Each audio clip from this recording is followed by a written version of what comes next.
Welcome to the Coaching Compass, where I talk to elite performance coaches about what it takes to build a career in high performance. And I'm excited today to have Matt Fisher on. Matt holds multiple master's degrees, one in exercise science and master's of counseling. You've built two successful careers, one in traditional sport where he has supported Canadian athletes at multiple Olympic Games, and another as one of the leading performance coaches in esports, where he has helped multiple teams at this point win global championships in multiple esport titles. Matt, thanks for being here today. How are you?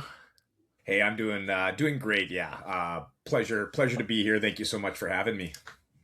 No, it's the pleasure's all mine.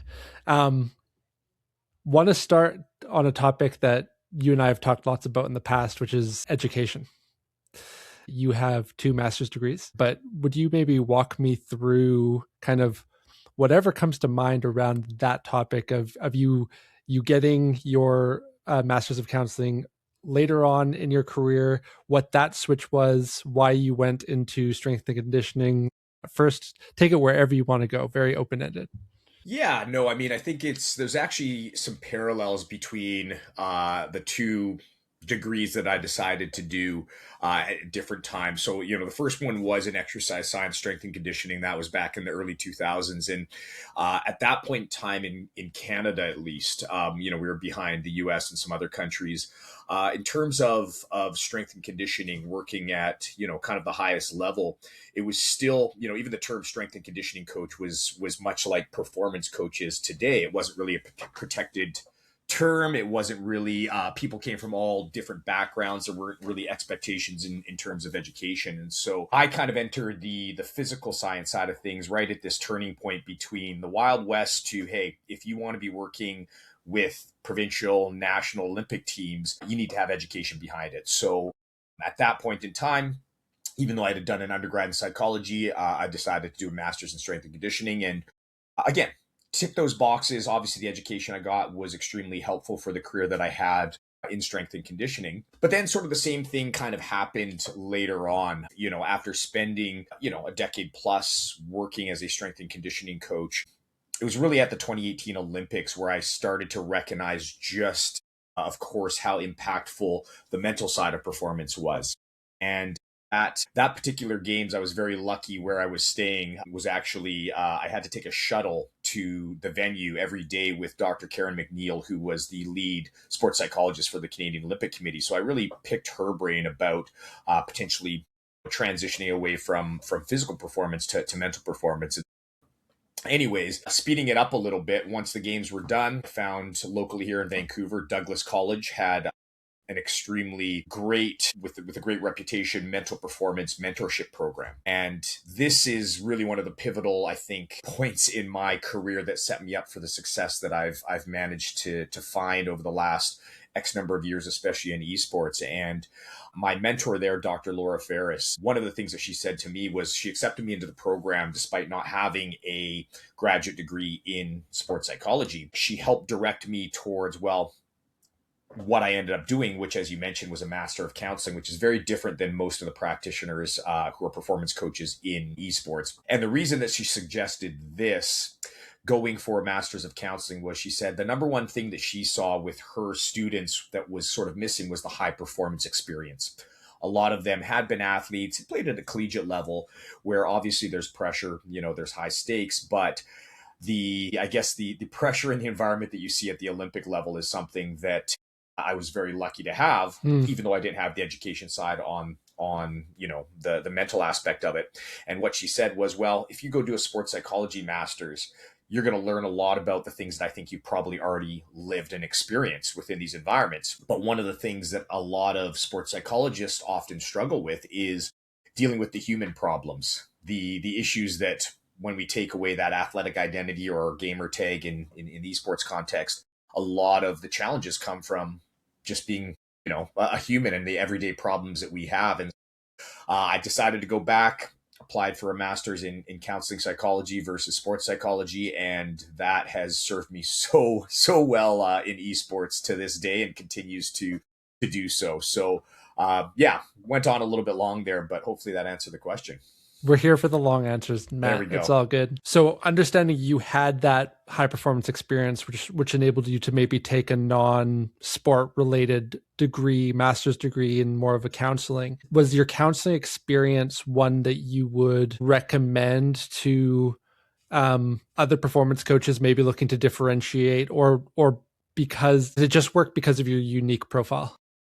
Yeah, no, that's a great question. I would say this: think if you have experience, whether it's as an athlete, whether, for example, I know that there are some programs where you can do sports psychology even as an undergrad. I do highly recommend it, but I also understand that it's a very different pivot. As much as there are things that are, of course, going to help you, the amount of time I spent working with youth and child development and things like that, complex trauma, are not necessarily things that may be worth the time and the effort if your final goal is to be a performance coach in esports. But I Mm-hmm. think that being said, one of the things, and you know, money grab aside, there's many certifications, courses that you can take in some of these things that are more counseling related than sports psychology related that I think you can add to a sports psychology degree. For example, I was very lucky, and I've said many times, I think one of the things that helped me the most was my experience through my counseling program and internships of doing group counseling, being able to lead and facilitate group discussions with individuals who all have their own challenges is something that I've heard, again, not doing a sports psychology degree myself, that a lot of practitioners have felt has been very challenging when they come into a team environment. Hmm. Trying to find some level of experience doing that, whether it's through a certification or a course, I think would be greatly valuable. But yeah, as much as I really value doing a counseling degree, I think I was lucky enough to, like you said, have some of that high performance experience that allowed me to kind of get a little bit further away from the traditional pathway that most people would take into this role. Right. Talking about group facilitation for a second, because it is one of your superpowers, I would say, is so do you think that the counseling training helped you become the facilitator you are? Did you have that skill set beforehand? And if so, where else did you have an opportunity to develop Mm. that skill set? Because I feel like that's such an important one, whether in sport or esports, for a performance coach. Absolutely. Yeah, it definitely through the counseling internship and education really it gave me a lot more, I think, skills in how to facilitate those discussions. But I would say that a more traditional, no pun intended, pathway to developing that, and where I think I had developed at least more of a foundational skill set that I could build on was coaching. Hmm. So as a strength and conditioning coach, being able to motivate a group of people, especially with youth, having a bunch of 12, 13-year-old hockey players come in where they just want to play hockey, trying to get them all on the same page, get them to communicate, get them to work together is something that I think I was able to build on, which then again, obviously it's a bit of a tangent into more of, an anger management group session. But in terms of being able to facilitate those conversations as a performance coach in esports, finding opportunities to lead conversations, to direct, I think coaching, especially with youth, whether it's esports or traditional sports, is probably one of the best Hmm. ways possible. And I think that being able to do that, especially with a younger population, is going to prepare you far more than kind of starting either at a higher tier or a higher age level. The challenges that, and as a parent as well, of trying to get, whether it's behavior change, whether it's communication, whether it's creating psychological safety with younger folks, I think is going to make your life that much easier when you get to, tier one. And, not to be disrespectful, but we know a lot of the pro esports athletes, regardless of age, are, still have not had that opportunity or the skill set to properly communicate. It is oftentimes like talking with children to a certain extent. So coaching in whatever you can find an ability to do in a group setting, I think is probably one of the best ways to gain that skill outside of counseling. I love that. Jumping a little bit around here, the So you've spent a lot of your career in bringing a high performance mindset to like a subculture of people who don't particularly identify as athletes or as professionals, even in a lot of senses. So you did it within snowboard, and then Mhm. obviously you've done it within esports.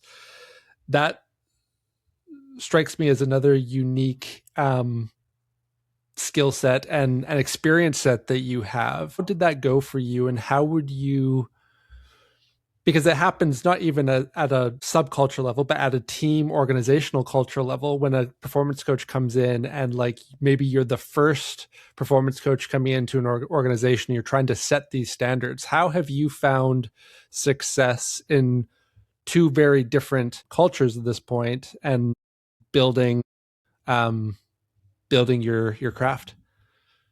Yeah, I mean, I think this just comes down to the obvious answer is relationship building. And what I mean by that is trying to make those individual connections within the greater whole of the team or the even the organization, finding out what people's motivations are, finding out what they potentially believe in. For every snowboarder who didn't want to go to the gym, I would find a point of connection of like, well, what was a tough point in your career? And oftentimes it was having a physical injury.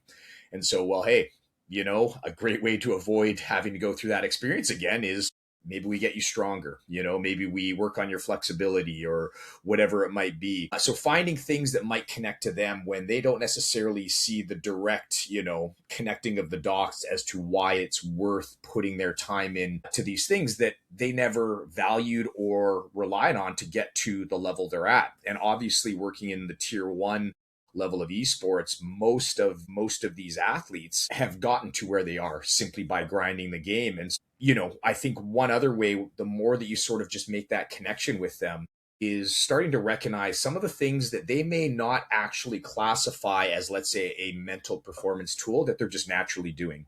So, trying to present it too scientifically, too educationally is often going to immediately turn them off. But trying to tag into to something that they might already be doing and using that shared language. So if they're just like, one of the things that I do with my VOD reviews is I go back and I just really think like, what should I have done here? And you're like, Hmm. amazing. That's whether you realize it or not, that's a mental skills tool that can be practiced, can be extremely helpful. How many times do you like to replay in your head, the 1v5 that you pulled off or that ace, and they're like, oh yeah, like generally when I go to sleep after a good game, I kind of replay that. I'm like, that's a mental skill to help build confidence. So I think trying to help these gamers recognize that, yeah, there's a lot of things that might be put into a box as mental performance sports psychology that can seem a little useless, scary, but wait a second, you're probably actually doing a lot of those things and benefiting from them. So why don't we just find ways to continue to build on some of these things that you have already found value in? Yeah.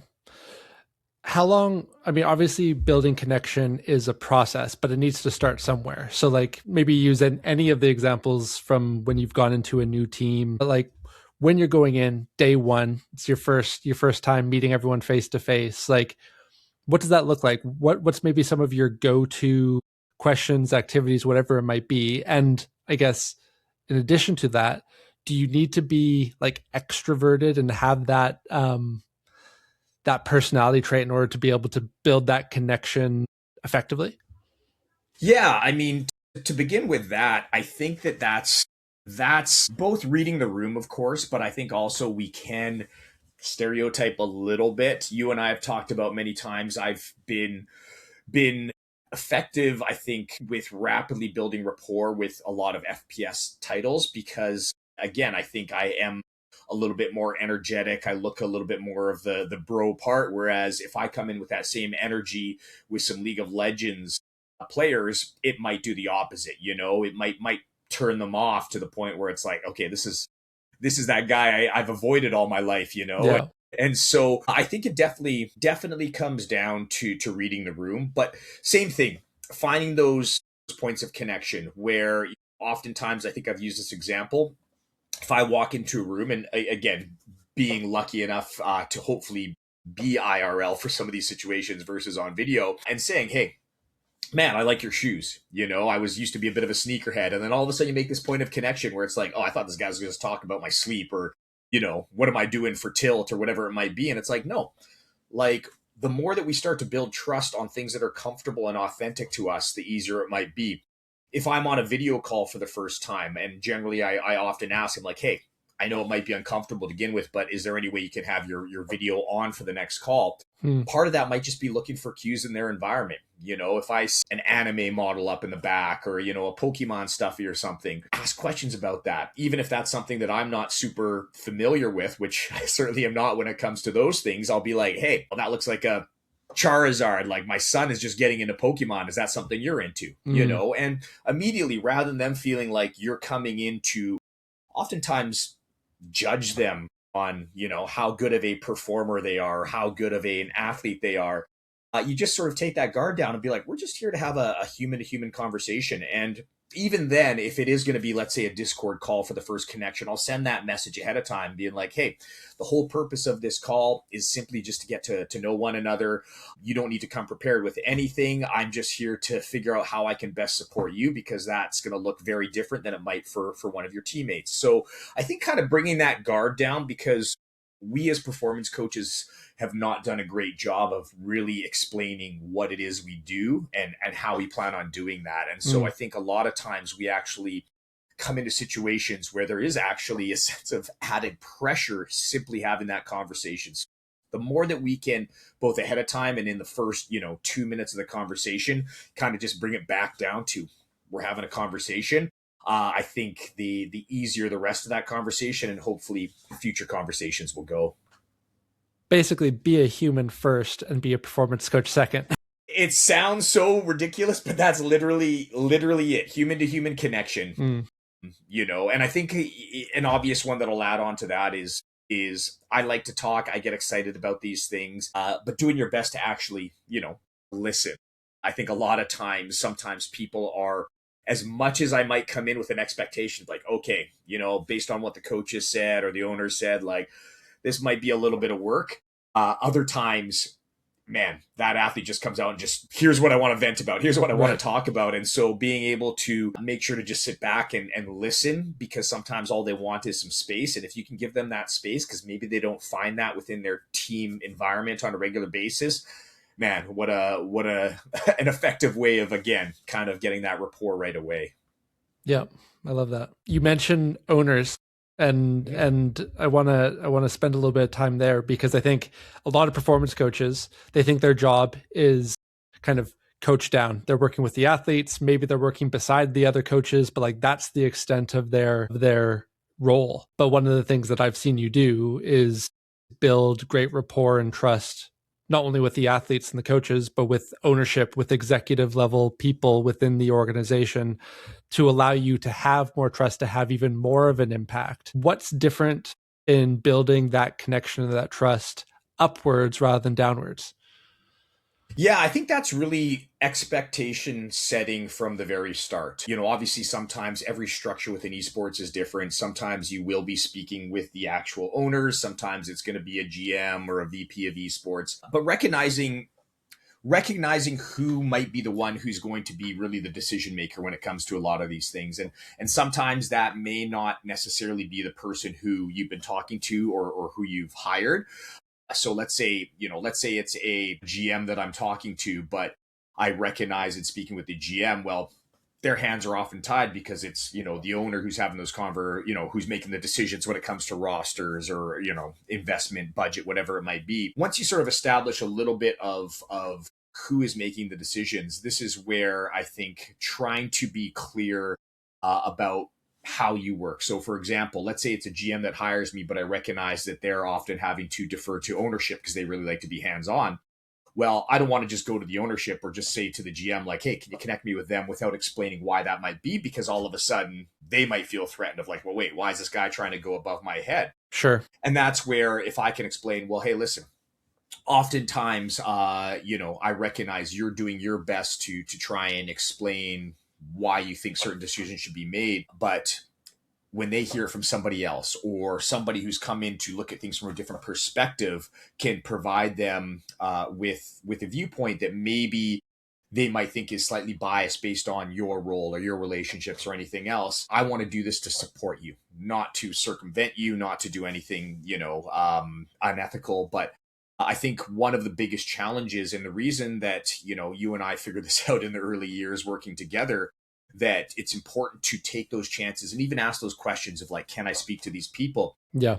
Is within esports, the lines of communication are very, very poor for the most part. I think a lot of times the instability that comes with any of these roles, even as a head coach, is that we don't want as a head coach to show to our GM or to our owner that there's problems Yeah. because that might mean our job. And so this puts the decision makers in a very difficult position where they are making decisions with incomplete information.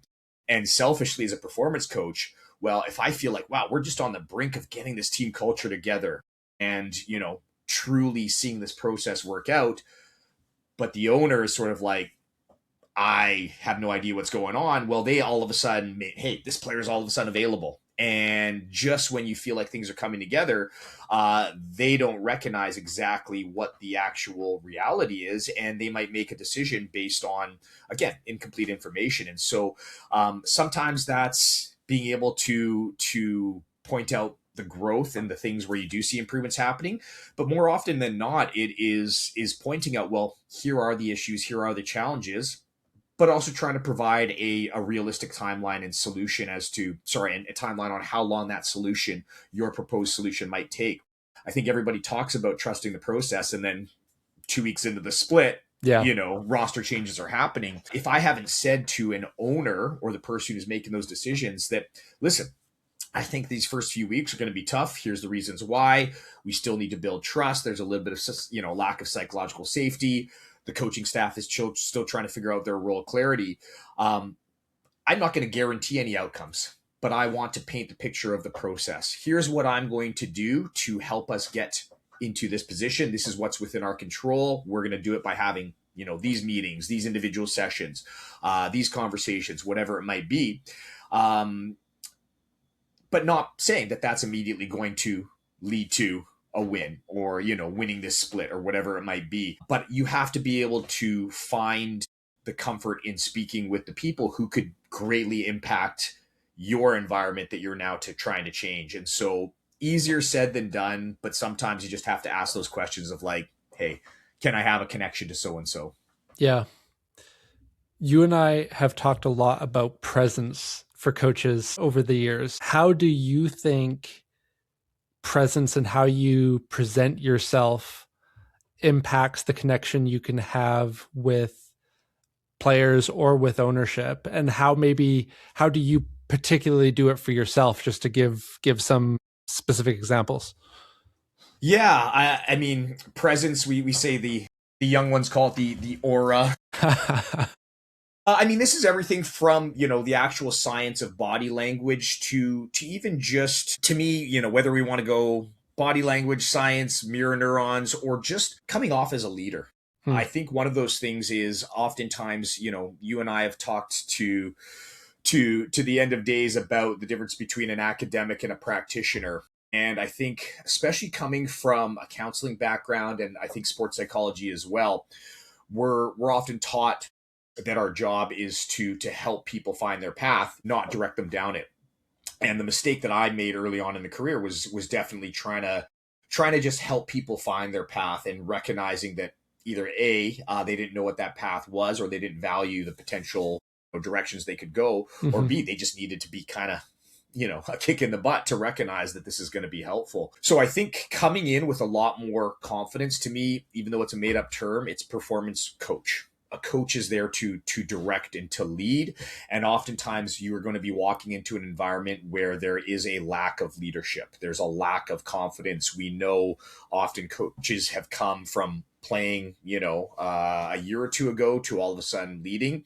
And for every IGL who might have leadership qualities and the ability to communicate who steps into those roles, a lot of times it's, the smartest person in the room. It's the guy who would be a great analyst, but maybe not the best head coach or leader who's been put into those roles. So finding that balance between coming in and, again, not threatening that head coach role with, all of a sudden I'm going to take over what you're doing, but also showing that, hey, listen, I'm going to come in. I have a confidence in what I'm going to do and how I'm going to help you. But also knowing that, again, my expectation of how I work is I don't want anybody to come in and be like, this guy's going to just change everything. He's going to ruin everything. Knowing that, again, you build that trust, you build that rapport, you paint a picture, a vision of what you want to accomplish together. Here's how I like to work, but I want to work in conjunction with how you guys like to work, and then find out what that balance might be. But even getting down to kind of some of the, I guess, more practical specifics. I walk into a room, and to me, I'm not standing like this where I often see stressed out coaches. Like, to me, this is just stress, I often talk about, I think it's called the at ease position in the military, where, sort of stand a little bit more relaxed, hands clasped behind my back, where I look confident, but I don't look stressed. Mm-hmm. Even when we're losing, one of the things is I'm not smiling. I don't want people to be like, oh, I'm happy my team's losing, but always just having, the same look of quiet confidence at all times, so that if my players or a coach looks over at me during a match, my presence is one of just calm confidence all the time. Because if they see me like stressed out, if they see me overly excited about one play, there's not that consistency. I just want my players to come in with a level of consistency. I think that's one of those things where, to me, that presence is something that, and we might get into this in a little bit, but I think goes a long way as part of the, I'm going to say, I think one of the things that if you were to see me behind the scenes at a Call of Duty event, I'm purposely having that presence with every team, every person, every staff member that I see. As much as I'm here to help my team perform, I want us to perform against the best competition, and so I'm the one who's giving fist bumps to the other players when they're going out for their other matches. I'm saying good luck. If they lose and, let's say they've just been dropped down to a loser's bracket, I'm trying to give them confidence as well. Say, hey, we'll see you guys up here again. And to me, that positivity, that human connection is something that's good for the entire environment, the entire industry. And then selfishly, it's good for me because, who knows, maybe one of those players is on a different team next year and is like, hey, I've heard of this one guy. He seems pretty nice. Maybe he's a guy that we can potentially bring in or something like that. So I think having that positive, confident presence, no matter what the actual situation or environment, is probably one of the most underlooked or valued things when it comes to performance coaching. To maybe ask you to go one step deeper. So if you're giving advice to Matt at the beginning of his career, walking into his first gym where you're coaching athletes of some type, what the at ease position makes a lot of sense. Are there any tricks of the trade that you would give to yourself or another young performance coach going into their first high performance environment to come across as confident, even if maybe they don't feel it inside? Yeah, I mean, this one might seem a little bit weird, and again, I think this is probably something that's been taught in public speaking courses. But moving around the room, I think oftentimes the young, inexperienced me would walk into a gym, would walk into a classroom for a mental performance session, would be standing at the front, on a whiteboard or a PowerPoint. Moving around, coming around, if I ask a question or, if somebody has a question, moving towards them and, obviously not getting in their personal space, but being like walking to that side of the room and really just almost having that one-on-one connection within the group environment. I think that making that eye contact, making sure that everybody's heard, finding opportunities to not necessarily put somebody on the spot, but we often come into environments where there's a quieter player or two, really trying to make that connection, but help them find their voice, but in a confident way versus a awkward, like I said, on the spot type of way. That human connection with each individual, especially in group environments, which will often be, maybe kind of your first introduction, I think is really important. We know those first impressions make a big difference. And I'll give an example of meeting up with a CS team that I started working with at an event. Well, first thing that I do is, everybody's sitting down for I think it was lunch and, a big long table. And it's like, walk around, make that individual connection, say hello.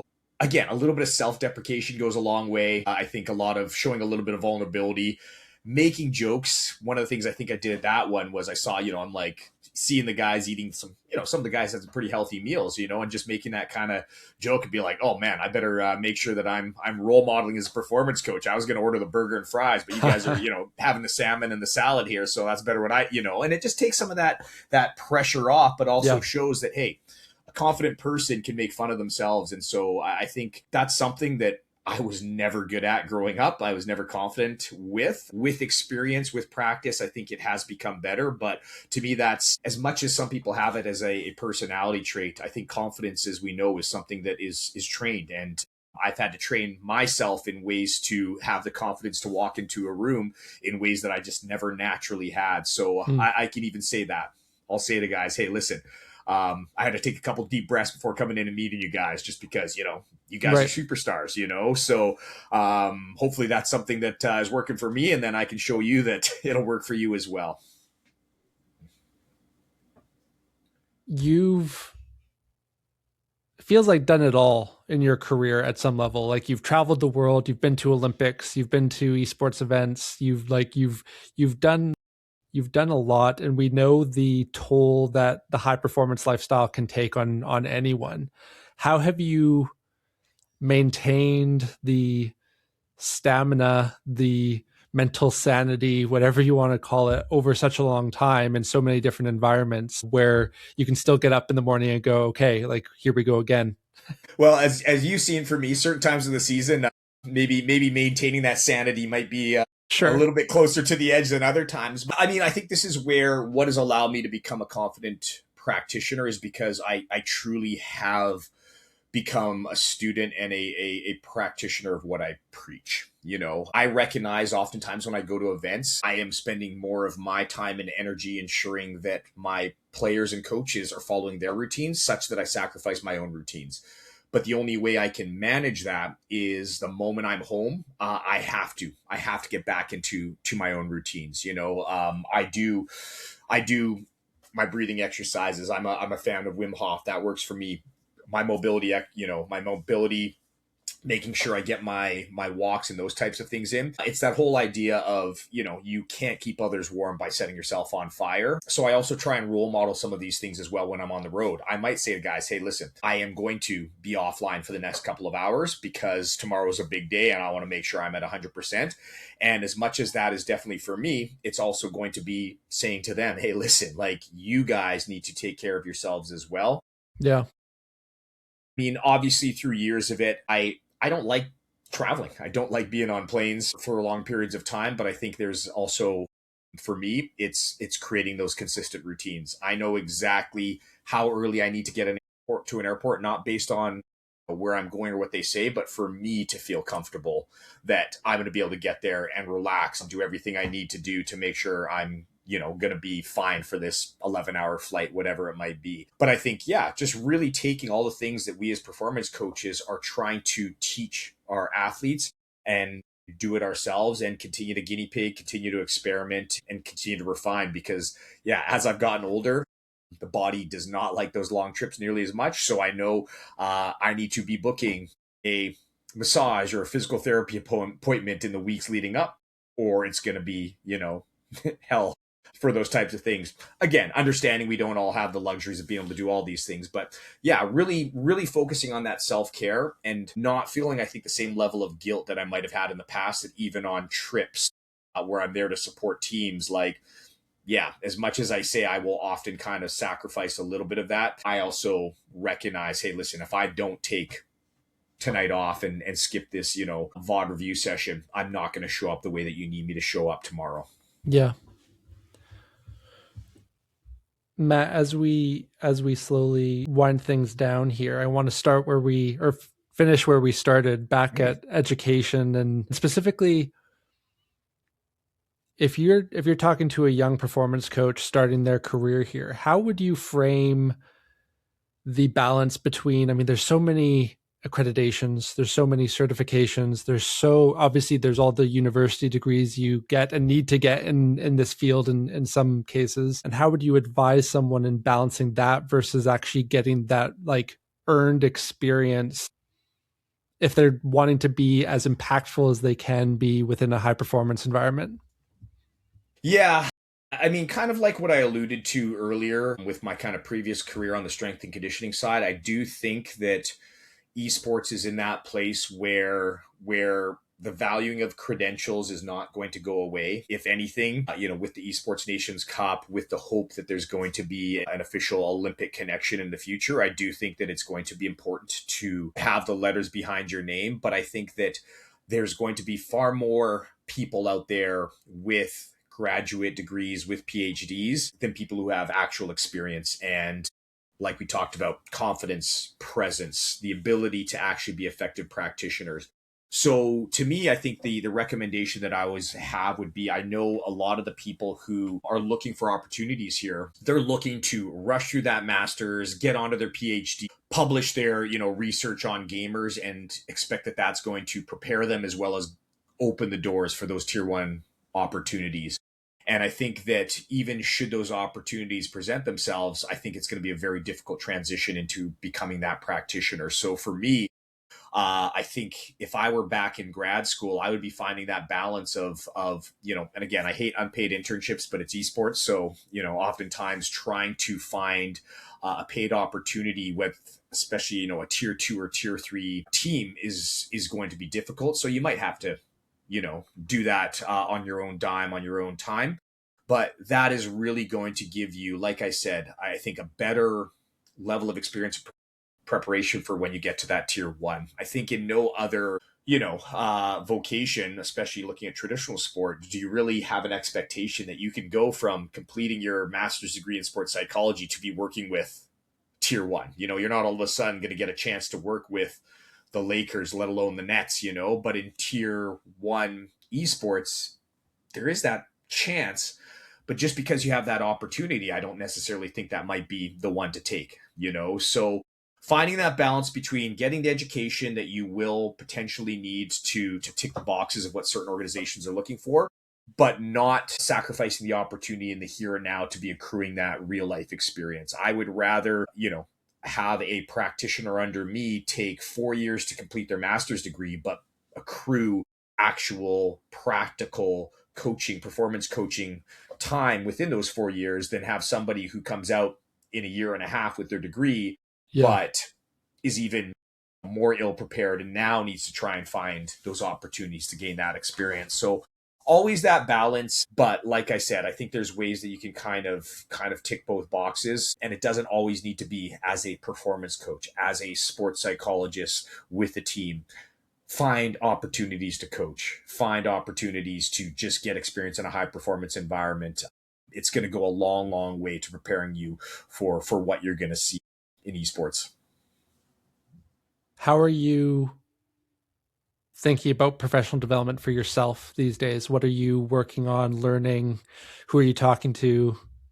Anything? Yes, I mean, I think one of the things that I have found absolutely the most valuable in my career has been peer support. Adamus does the roundtables that I think are I don't think it's not that I don't think, that I know there's no other opportunity in the world of esports to make those connections with people who actually are living and breathing exactly what we're doing at the highest levels. So to me, I think continuing to connect with peers, I'm very lucky, very fortunate in my role with Energy Dark Zero, the company that I directly work for under that umbrella. Sido, some of the things that they're doing in terms of the technology side of things that are you know I think dreams a few years ago, but are coming to reality. And whether that's through new technology, whether that's through the use of AI, but being able to kind of merge the art of performance coaching with the science. I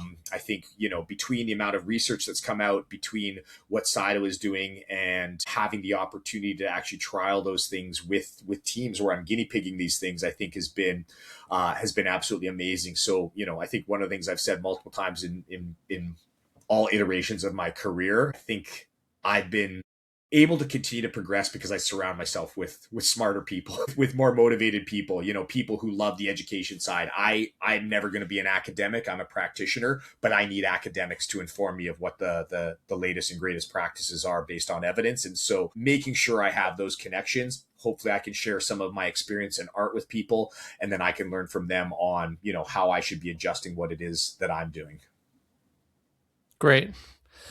Matt, I appreciate your time. We've been talking for, I don't know, 7 years about actually recording a podcast. So we finally got there.